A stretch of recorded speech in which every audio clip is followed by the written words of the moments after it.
residents of Sensi Ward, the locations of Sensi and Onchong'a. They have suffered for quite a long time because their land records are in Nyamira.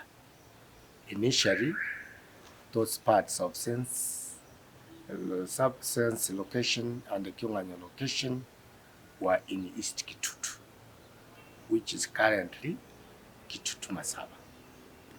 In 1988, the then chairman for boundaries, the chairman of the Commission of Boundaries, who is now the late Honorable James Nyamira, demarcated the boundaries.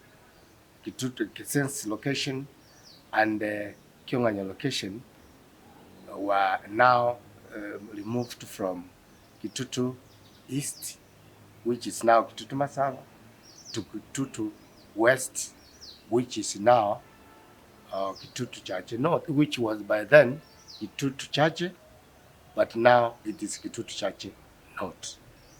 The land parcels, which are Kitutu, Central Kitutu, Mogeto, and Central Kitutu, Mwabosire, the land records, the title deeds remained in Nyamira County. These people have suffered for quite a long time because they must travel all the way to Nyamira to check for the land records. Sometimes when they are there, they are complaining because they are being mistreated by the officials who are there, who are in those offices.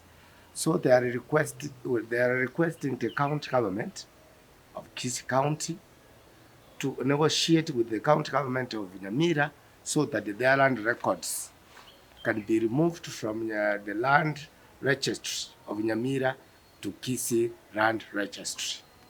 So I'm urging this county government of Kisii to help the people of Sensi as their representative so that they can move to Kisii County because of its proximity to where they are staying. Life is becoming hard, things are becoming expensive. So if those records are moved to Kisii County, I think they will find it easy when traveling to check for the records of their pieces of land.